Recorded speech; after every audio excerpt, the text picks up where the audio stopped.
Ladies and gentlemen, welcome to the National Timely Action Hour podcast. This is the show where we talk about everything from comic books to Star Wars and everything in between. My name is Aiden, and I hope that you're doing well today. Today we are on Season 3, Episode 5. These are my top 10 favorite Wonder Woman artists. Now, allow me to preface this by saying that this is in no specific order. I'm not saying which one is better. I'm just listing 10 of my favorite artists to draw the Wonder Woman comic book series, or draw a comic book in which Wonder Woman features. And so let's kick this off with Harry G. Peters. Now, Harry G. Peters was the creator of Wonder Woman, and on my YouTube channel, I did a review of Volume 1 of the Golden Age Omnibus of Wonder Woman. And when I was reading that, I was, observing how Harry G. Peters' art had, started, and as the years progressed, with each issue coming out, how it developed and changed and evolved or devolved in some cases, because you got a tight deadline to meet and you have like 3 days left to fill it, so you gotta hurry it up. And obviously that happens with every artist, but sometimes that was especially true in the golden and silver ages of comics, where people were like, oh crap, I gotta get this done in the next couple of days, so let's just rush this. But overall, I think that as the creator of the character, he deserves respect, but also as an artist, he deserves respect because, people like to say that art from that time for comic books was, simple and, childish in some circles, but if you really analyze it, it's really, really good work, from my personal opinion, but that's just my taste. Feel free to disagree with me, but, Mr. Peters' art for the time was really good, and now, in retrospect, is still really good. And that's why he deserves to be on this list. And then, moving on to a more contemporary artist, we have Jose Luis Garcia Lopez. Now, Jose Luis Garcia Lopez has been working for DC Comics since the 1970s, and his art is the official standard for DC. So if you go into a store and you buy a shirt with Superman on it, it's his Superman. And if you buy a toy, then it's his Batman physique and face. And so when you become the face of the company, you deserve that respect, because, they wouldn't have chosen him if he wasn't a good artist. And, if you go through some of the monthly issues that he's drawn, he's just a very talented man, and that's why I enjoy his art so much, because, he doesn't do the, excessive line work as some of the more modern artists do, but it's still, very good from today's standards. But moving on, we have a personal favorite of mine, Mr. Jose Delbo, who drew Wonder Woman from 1965 until 2019. Now, that's a long-ass time. Okay, that's longer than most of us have been alive. And he didn't draw every single issue in that time, but, he was on the Wonder Woman monthly series from 1965 until the early 1980s, and he continued to draw the character sporadically up until the last few years. At the time of recording, it is currently October in 2023, so that's a long time to draw a single character.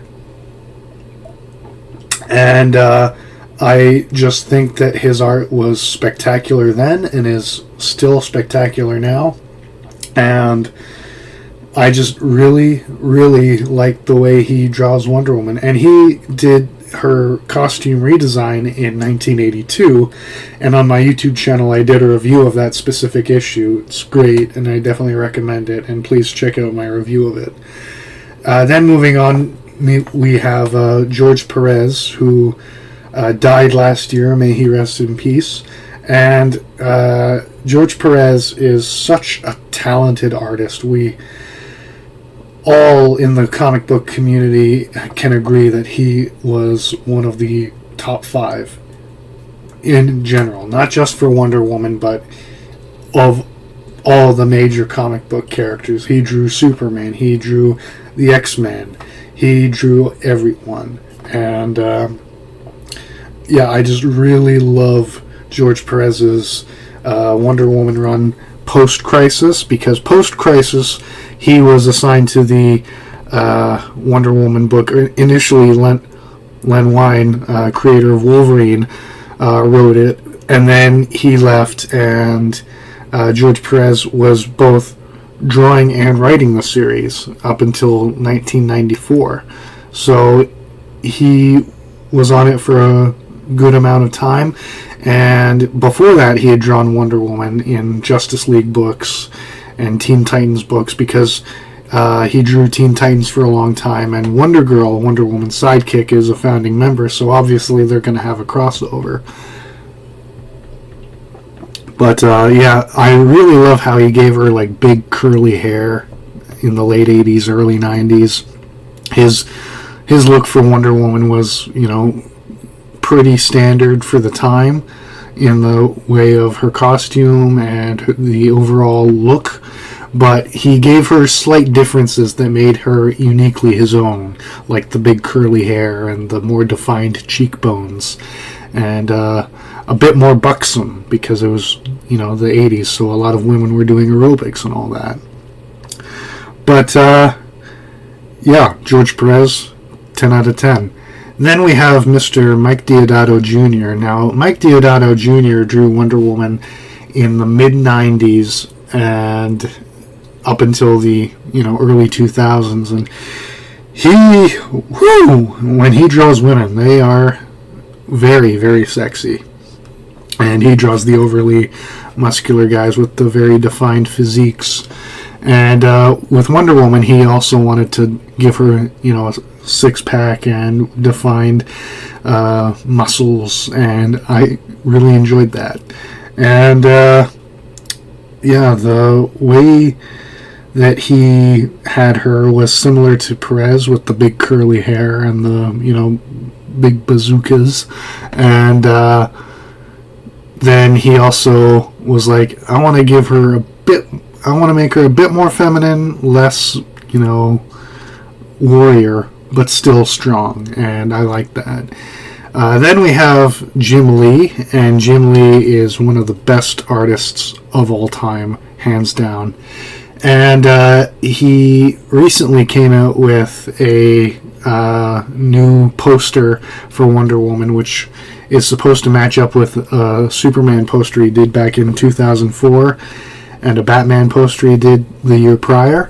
So, if you've seen it online, then it's a modern Wonder Woman costume, but I really liked how he drew it, and I just like the way he draws in general. So Jim Lee, definitely top tier. Then we have Mr. Mike Sekowsky. Now, Mike Sekowsky was the co-creator of the Justice League of America with Gardner Fox, who had created the Justice Society of America 20 years earlier, and which Wonder Woman was a part of as well, but on Earth too. And Mike Sekowsky, he's the weaker. I say that lightly, but out of the ones on this list, I'd say, he's really good, but not as good as the others. I just have a lot of nostalgia for his work, and I think that he does a really good job. And, early 60s, she kept the same look she had in the Golden Age. Maybe her hair was a bit longer and more stylish for the time. But, the way he drew Wonder Woman was just very strong, yet feminine, and she was built like a brick shit house, and she had the 60s style hair and makeup, and I just really like his drawings of Wonder Woman. Then we move into the 70s with Neal Adams, and Neal Adams, oh my goodness gracious, he was such a talented artist. He died around the same time as George Perez last year, may he rest in peace too, but he redefined Batman in the 70s, and then he went on to draw Superman, and he drew Wonder Woman. Before that, in the 60s, he drew X-Men for a few years. So, he was very attention to detail when it came to anatomy and dynamic poses and making it real but also surreal at the same time. And you could tell he was classically trained. And he was also one of the first comic book fans who became an artist for the big two. And gotta have a lot of respect for Neal Adams. And he also advocated for creators' rights when that wasn't really a thing. And he was such a talented artist, and I love his work. Then we have Alex Ross. Now, Alex Ross, we've all seen his work. He drew Kingdom Come, he drew Marvels, he drew Justice. He does all the cool posters where it's painted and photorealistic. And, not much else to say. Alex Ross is a phenomenal artist, and he specifically draws his Wonder Woman to look like Linda Carter, who obviously played her on the 1970s TV show.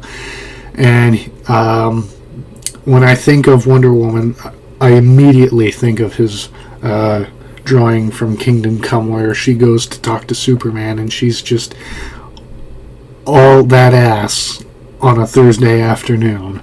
And, I love it. Then we have Mr. Curt Swan. Now, Curt Swan was the Superman artist from 1948 until 1986. That's a long time, people. But during that time, he also worked on Batman and Wonder Woman and, other characters who would appear in the Superman book for a crossover. He would draw them.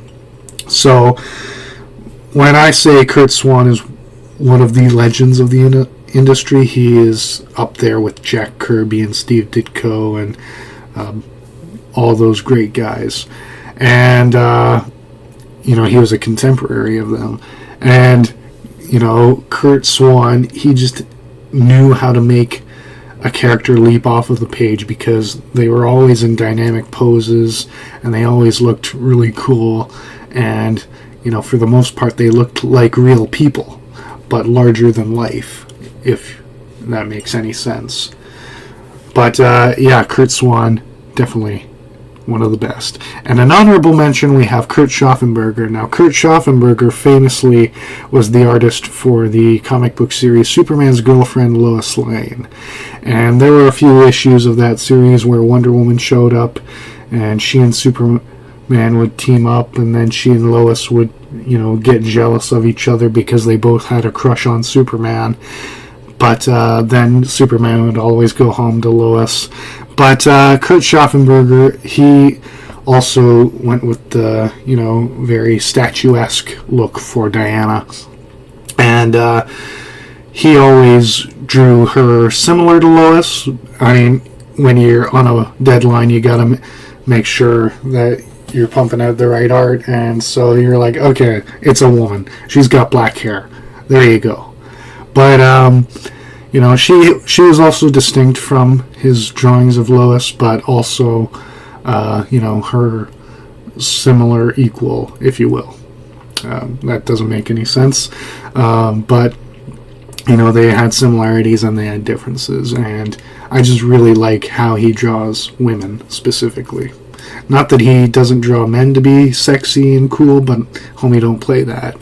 So, thank you so much for listening to this episode of the National Timely Action Hour podcast. Once again, my name is Aiden, and I sincerely hope that you have a wonderful day. And if you want to check out my YouTube channel, please go to the National Timely Action Hour on YouTube.com, and you can check out my website, thenationaltimelyactionhour.com, and then follow me on Twitter or X, whatever you want to call it.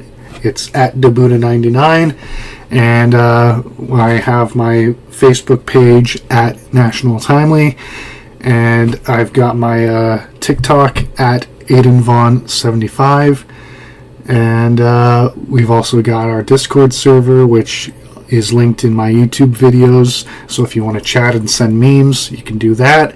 So if you're new to my podcast and want to listen to more comic book topics or Star Trek or Indiana Jones, please subscribe. Thank you once again for listening, and have a great one. Bye.